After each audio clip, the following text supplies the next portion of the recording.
there anymore, so they have to pay for the bus service to get to Lutheran and to get to the doctor's appointment, and it cuts into their food money and it cuts into their Social Security money. And they cannot afford it. We have to absolutely have the B37 back. Opportunity that we can't let go, and that $40 million, let's put it into the communities and make sure that we have the proper transportation that is necessary. So I want to thank everybody for turning out on a Saturday morning before Father's Day, nonetheless. And that goes to show you the importance of this issue, both to the Transport Workers Union and to the communities of Brooklyn that rely on mass transit to go about their daily business. Now, the 39,000 members of the Transport Workers Union in New York City, we are distinct and different from other unions in that the overwhelming majority of our members live within the 5 boroughs of New York City, and we have 14,000 members and more that live in Brooklyn. So we are embedded in these communities. Our families rely on this public transit system, and of course we are the ones who perform the business of getting folks around town every day, either on the buses or on the trains. Now, we learned a long time ago that when the Transport Workers Union takes on the MTA for increased bus service or to defend against service cuts, that we fall flat. And when the communities alone take on the MTA to improve bus service, they fall flat.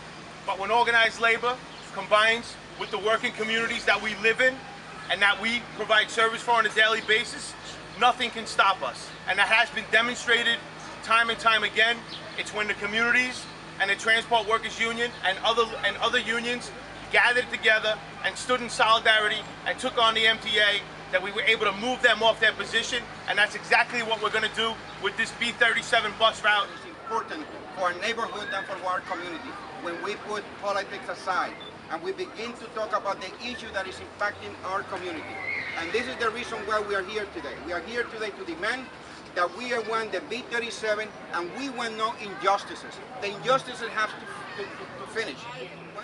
Last week, 2 weeks ago, when hearing about that they're going to close the tunnel going into Manhattan, that would reduce further the service of the R train going into Manhattan, that was just unacceptable. And I got to tell you, the R train stands for rarely, the N for never. That's not a hit on the MTA or anybody else, it's just a reality.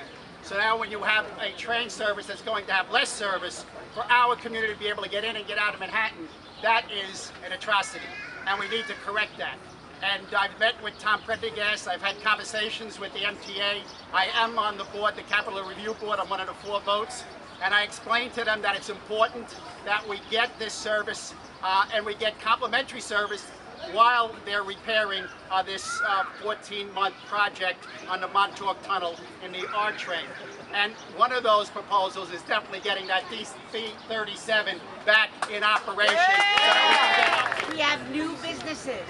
We have new hotels. We have lots of new things going on. And no accessibility.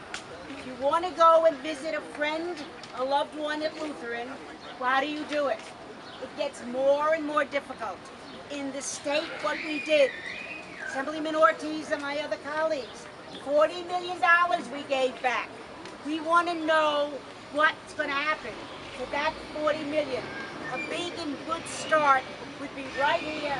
Bring back the B37. I am sure that if we keep the pressure, we will get the MTA and the state governor to do right by this community. We deserve nothing less. Gracias.